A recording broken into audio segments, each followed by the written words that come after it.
Tonight on TV2 News, younger Ohioans will soon be eligible to get the COVID vaccine. How students on campus are reacting to the news, and are they willing to take one? The Bowling Green community came together to remember a former student. The event starting conversations across campuses nationwide about Greek life policies. More later. And with the Vatican making headlines for controversial statements it made on same-sex marriage, TV2 spoke with local organizations to get their take. A new Instagram feature is aimed at protecting younger users. Find out about the new update when TV2 News starts right now.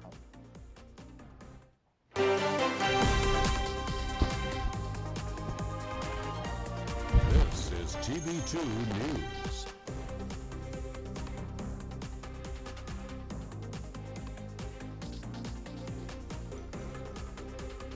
The vaccination effort across Ohio is making its way to right here at Kent State, and that's where we'll be getting today. I'm Rachel Gross. And I'm Nadine Battah.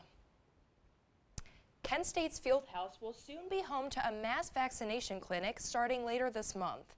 The university announced earlier today that it is partnering up with the county's health district to put on the clinic, which will take place every Tuesday from 10 to 6 for the remainder of spring. The site will be open to all county residents eligible under Ohio's vaccination program. To sign up, you can visit the state's vaccine eligibility site at the bottom of your screen. The Fieldhouse is set to open March 23rd. And with new vaccine clinics soon to be available right here in Kent, the question is, will students sign up to get the shot? Gianna DaPra took to campus to see what students are thinking. Hi, Gianna. Hi, Rachel. Yes, Governor DeWine's COVID-19 vaccine announcement today rolls out the new phases for different age groups. Students seem to be jumping at the opportunity when it arrives. One main goal. The main goal is to save lives. That's right. Today, Governor DeWine's press conference announced the next phase of the COVID-19 distribution rollout. I'm announcing that this Friday we will open eligibility to individuals who have one of 5 specialized medical conditions. This is in addition to the previous conditions already out and offers protection to high-risk individuals that include cancer, heart disease, obesity, COPD, and chronic kidney disease. This group we estimate is approximately 766,000 Ohioans who would not be otherwise eligible by age or other qualifying condition.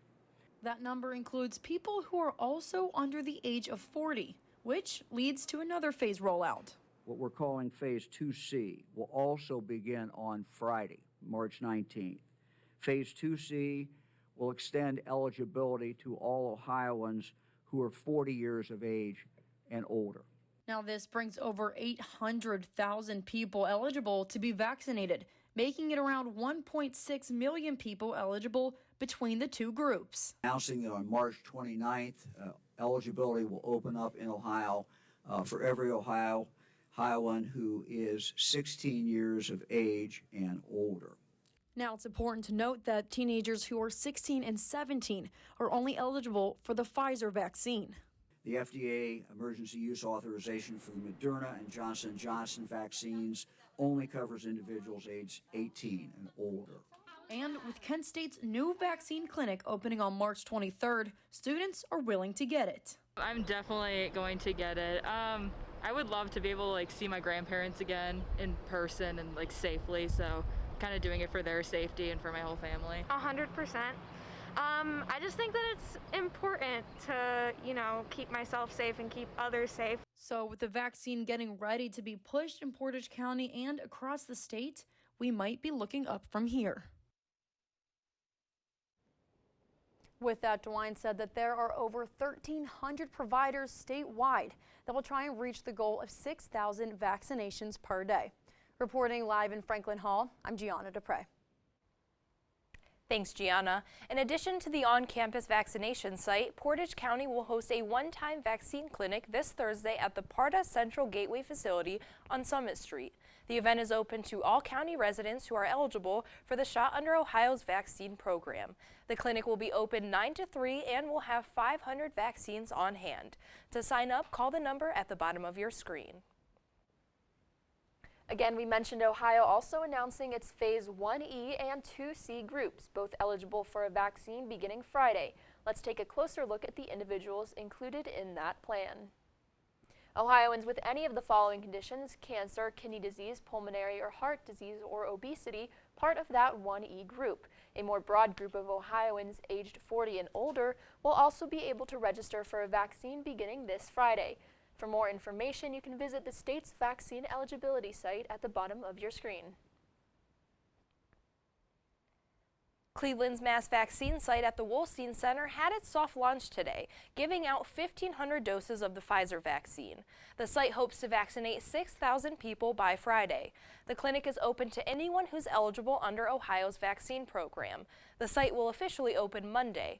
Governor DeWine said he expects the clinic to reach 6,000 vaccinations daily by the 22nd. Family, friends, and students gathered Sunday at Bowling Green State University where they remembered Stone Foltz. The sophomore died more than a week ago from an alleged hazing incident that took place at an off-campus party. Brian Steinmetz reports.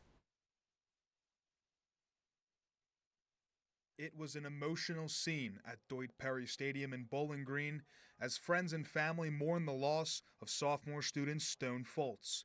Dr. Rodney Rogers, president of the university, said that it's a reminder of how fragile life is and how cruel death is. Tonight is about Stone, and it is with deepest sympathy that my message to you is now more than ever, we need you to be there for one another. Support one another. The service included speeches from Dr. Rogers, a pastor from St. Aloysius Catholic Church, two of Stone's friends, his roommate, and his girlfriend Maddie, who recalled stories and memories about her boyfriend. I question why I was there March 4th, why I was the one who helped him, why I was the one who watched him leave our world. Why was it my boyfriend? If it could happen to me, if it could happen to Stone, it can happen to any one of us. Foltz's friend and roommate Wade McKenzie shared an open message to Foltz. When I look up in the sky and see the stars shining in the night, I know you are looking down on us with a heavy heart. You will forever be my friend. I will carry you with me always. I miss you, Stone, until we meet again. After the speeches, the crowd held a candlelight flashlight vigil while Stone's favorite song, Circles by Post Malone, played through the speakers. They then held a moment of silence.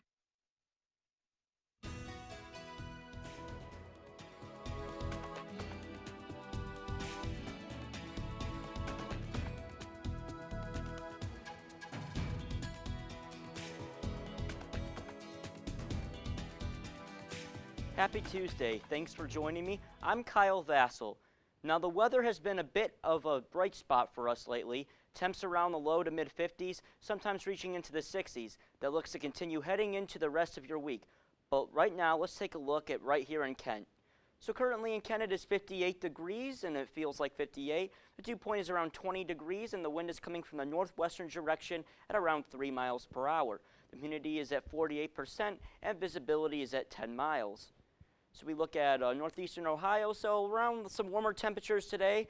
That is due to a cold front that passed over overnight.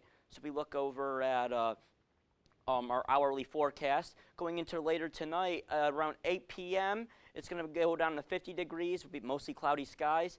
10 p.m., it'll be 46 degrees, mostly cloudy. And then at 12 a.m., it'll be 43 degrees with mostly cloudy skies. Now going into tomorrow, around 7 a.m. it's going to start off pretty cold at around 37 degrees, but it's going to warm up a little bit more when we get to around 9 a.m., 41 degrees, and 12 p.m. when we get to 53 degrees. So a cooler start to your morning tomorrow, but it should warm up by the end of the week. Back to you. Thanks, Kyle. A local man is suing Portage commissioners. The lawsuit filed by Randolph Township resident Brian Ames alleges commissioners violated Ohio's open meeting laws. This is referring to an instance when commissioners took action after ejecting the public from a live-streamed meeting. The lawsuit was filed Monday in Portage County Common Pleas Court. Judge Becky Doherty will hear the case. Now that Marcia Fudge has been confirmed to the Housing and Urban Development Cabinet position, a pool of growing candidates have hit the ground running to campaign for the open seat in the Ohio's 11th District. TV2's Vivian Hawk takes a look at the candidates. Vivian? Thanks, Rachel. So far, 5 candidates have rolled out campaigns to fill the open house seat. The mostly Democratic frontrunners include a former Ohio senator and current Cuyahoga County councilwoman. Former Senator Nina Turner has years of legislative experience. Her campaign boasts a progressive agenda including universal health care.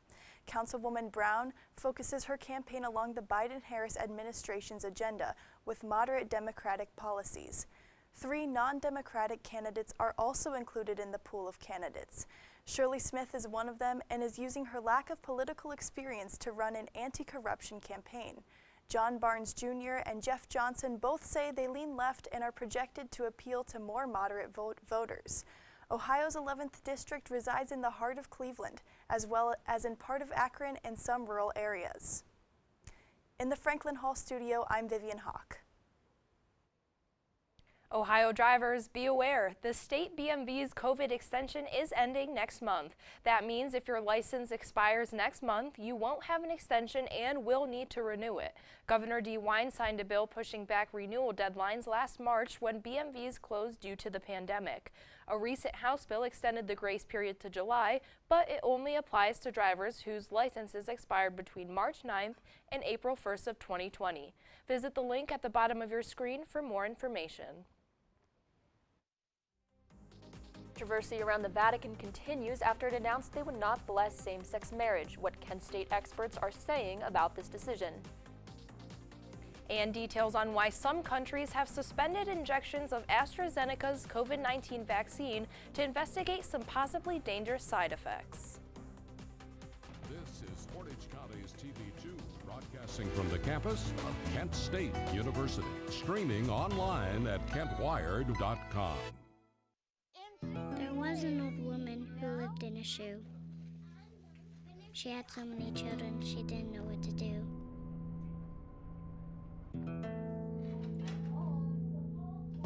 She gave them some broth without any bread and kissed them all soundly and put them to bed. Hunger is a story we can end. End it at feedingamerica.org.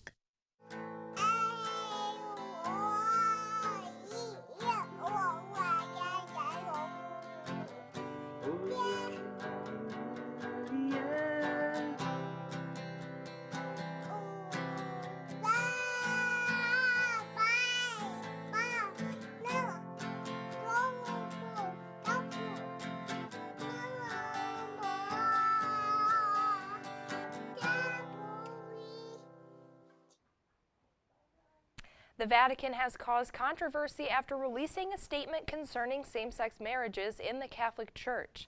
Let's check in with TV2's Raygene English, who has a breakdown of the statement and the reactions of experts here at KSU. Hi, Raygene. Hi, Nadine. The LGBTQ plus community is voicing their concern after the Vatican said that they will not bless same-sex unions. I'm sad for queer Catholics, you know, who very much are part of the Catholic faith, and so then, you know, are then excluded or continue to be excluded. The 2-page statement was approved by Pope Francis. This comes after the Pope publicly endorsed same-sex civil unions 6 months ago. And I guess it's maybe it's to do, so there's a Christian anthropology going on here in terms of traditional gender roles for men and women, and seeing that as proper and sanctioned by the Bible. Assistant sociology professor Rebecca Cato explained why many are disappointed about the announcement. But Pope Francis, there's this public perception of him as more progressive, certainly in contrast to Pope Benedict. And so I think for maybe the American media, it's a hard perception to reconcile in terms of him seeming a much more inclusive, welcoming, progressive Pope in many ways. But then when it's come to questions of gender in terms of inclusion of trans people, he's been ambiguous in his statements. That's all I have for you today. Reporting for TV2, I'm Raygene English. Over to you, Rachel. This is Portage County's TV2, broadcasting from the campus of Kent State University. Thanks, Raygene. An internal draft memo released by the Washington Post reports the National Guard considered not providing support to police the day of the Capitol riot. Washington Mayor Muriel Bowser requested support from the D.C. National Guard December 31st, just ahead of the January 6th insurrection. The memo from the Army suggests that the request should be denied. The memo was never signed or approved, and the National Guard responded to Bowser's request by deploying 340 guardsmen to help with crowd control.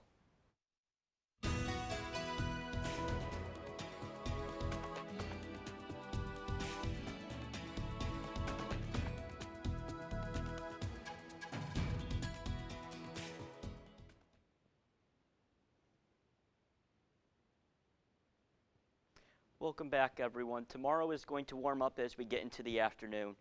So if we look at this weather map right here, so as I said earlier, due to the cold front, all of Ohio is looking pretty warm today. So like in the Columbus, it's around 53, and then we go up a little north, it gets a little warmer. So in Akron and Steubenville, Akron is 58, Steubenville is 63. We go down south, it's a little cooler, not too much, but the coldest right now, it's in Lima, it's about 45 degrees. So if we take a look at the next slide over here. So going into tomorrow afternoon, which is Wednesday afternoon, it's going to warm up around 2 p.m. It's going to be 60 degrees, and it'll be partly cloudy. Around 4 p.m., it'll be 63 degrees with partly cloudy skies, and at 6 p.m., it's going to stay at 63 degrees. So we're going to have a warm afternoon tomorrow. And then if we go over to the recap for tomorrow, so temperatures will start at 37 degrees Fahrenheit, and then will warm up to 65 in the afternoon, and the winds will be coming from the southeast at around 5 miles per hour. So overall, we're going to be having a warm day tomorrow, and it's not going to be super windy either. Going into the 7-day forecast, so tomorrow on Wednesday, the high will be 65, the low will be 47 with partly cloudy skies. Then going into Thursday, the high will be 50 and the low will be 26 with some rain. On Friday, it's when it starts to cool down a little bit, but it won't stay, so it'll be 38 as the high and 22 as the low, with partly cloudy skies. Going in on Saturday, the high will be 53 and the low will be 29 with sunny skies. Sunday, it'll get a little warmer, high 61, low 34 with sunny skies. Monday, 65, low 41, and on Tuesday, the high will be 62 and the low will be 46. We'll have some rain showers in the evening. As the week moves on, the weather will continue to get warmer, which means spring is finally here. Have a nice night, everyone. Back to you, Rachel. Thanks, Kyle. A growing number of countries suspended injections of AstraZeneca's COVID-19 vaccine to investigate some possibly dangerous side effects. John Loring has the latest. Reports of blood clots, bleeding, and even death in a very small number of people who received injections of the AstraZeneca COVID-19 vaccine are triggering a pause of its use in more than 10 countries. Although there is no definitive link to the vaccine, Germany's health minister is calling the decision precautionary and saying in order to maintain confidence in the vaccine, experts need time to review the latest incidents. There's been ongoing engagement between the European Commission and AstraZeneca in relation to how it can get up to speed in terms of meeting its commitments to Europe. The AstraZeneca vaccine is not available in the United States, but the FDA may consider emergency use authorization for it soon. The FDA will look. It's not just efficacy, but it's safety. And if there's an adverse safety signal or a harm signal, they're not going to authorize it. I do have faith in the process. It is transparent as it was under our administration, and it'll get a good look. It's not 8 months ago when we were desperately in need of a vaccine that even were 50% effective. AstraZeneca issued a statement saying safety data on 17 million people already vaccinated showed no evidence of increased risk of pulmonary embolism or deep vein thrombosis. I'm John Lawrence reporting. Moderna is underway with another vaccine trial of their own for children. It's part of the pharmaceutical company's pediatric clinical trial. Participants include about 6,700 children in the U.S. and Canada between 6 months and 11 years old. As the trial continues, some children will be getting a placebo. The U.S. Food and Drug Administration authorized emergency use of Moderna's COVID-19 vaccine for adults in December.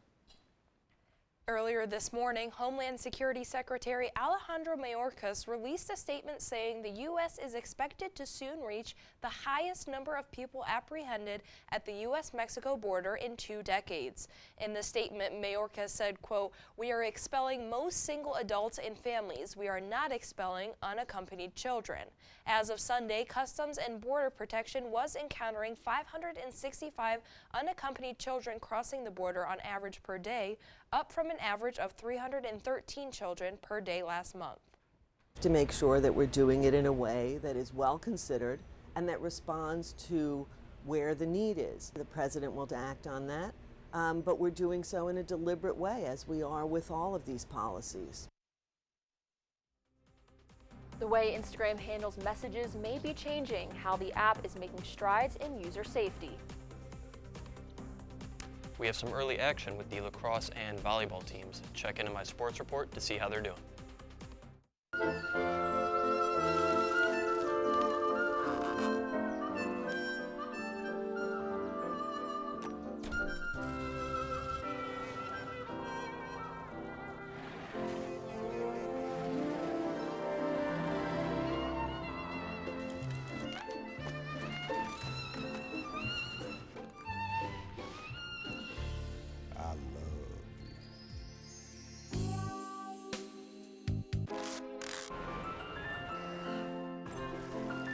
Can we get strawberries? Okay.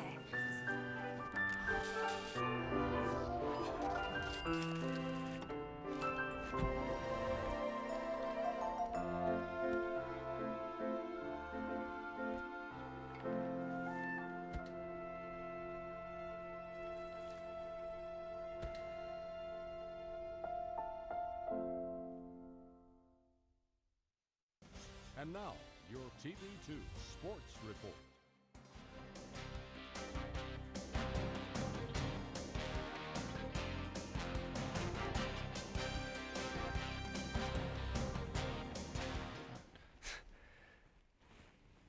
I'm Nick Sommer with your Tuesday night sports report.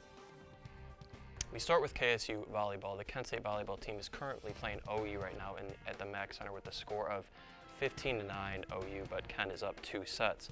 Now into tonight, they won 2 straight games against Ball State on the road last week and are looking to go 12-4 with a victory tonight. The Golden Flashes are 3-4 at home and 3rd in the MAC Conference. After tonight, the women's volleyball team will be playing Northern Illinois this Friday and Saturday. Now, the lacrosse team has lost to Duquesne University on the road this afternoon by a final score of 22-6. The team was led by Madison Rapier with 2 goals.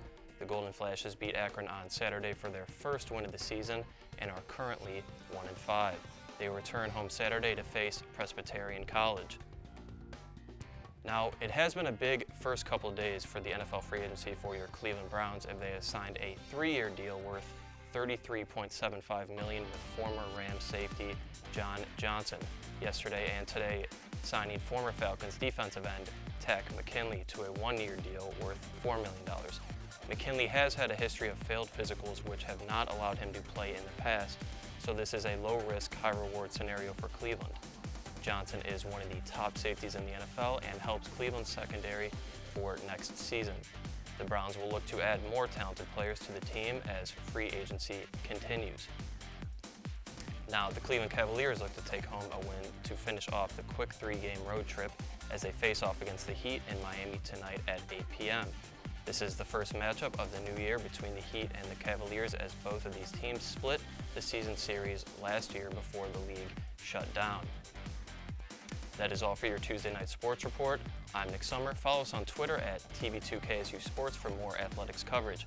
Have a great evening, Kent State. Tinder is looking to take some of the mystery out of online dating, all while making it safer in the process. Hear about the new proposal when TV2 News returns. Myth. If you get COVID-19, you'll recover after a few days. That myth is false. We're only just beginning to understand the effects of COVID-19 on the human body, as we're starting to see more and more people identifying as long haulers who are having symptoms for weeks, if not months, after their initial infection. Continue to wear a mask, socially distance, and wash your hands. Together, we can keep COVID out of school. For ways to keep your community safe, go to backtoschooltogether.com.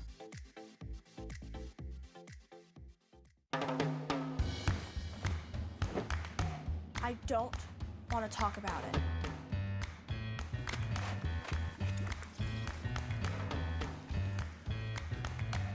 I don't want to talk about it.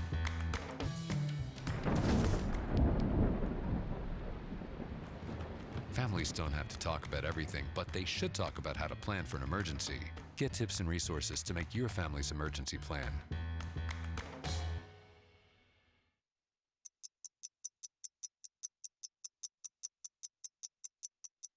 I was living in a shelter, juggling 3 jobs. I had to be resilient. That's something that you can't teach.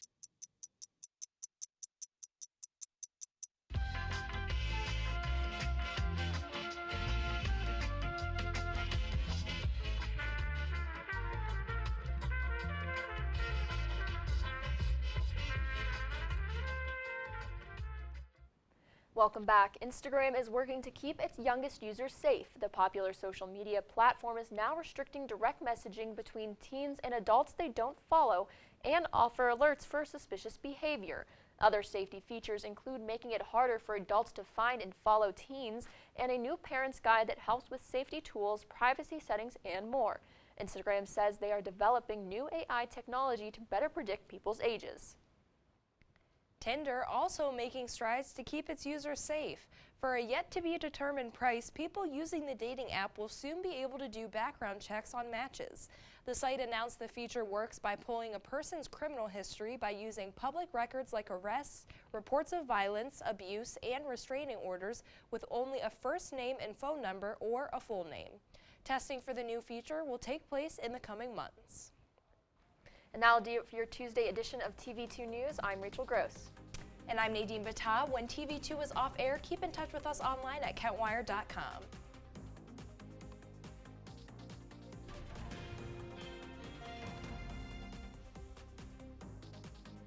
Okay, Dad. 1, 2, 3.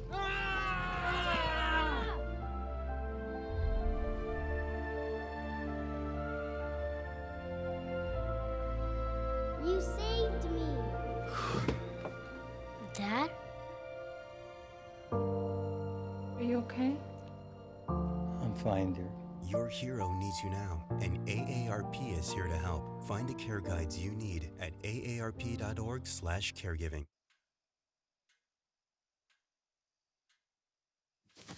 Awkward. I'm the awkward silence. You try to avoid me, then there I am again. But an awkward silence can be a great thing. Like Kelly here is about to demonstrate. You haven't really been yourself lately. Are you okay? Find out how you can help a friend with their mental health at seizetheawkward.org.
We might root for different teams,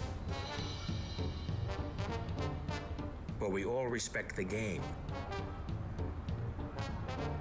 And we can all root for each other when we wear a mask.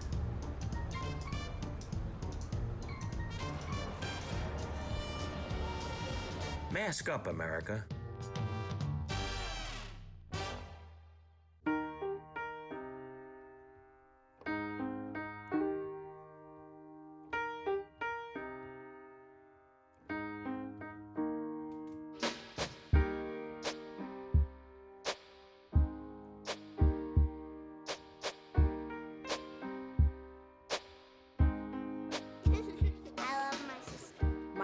doesn't see race.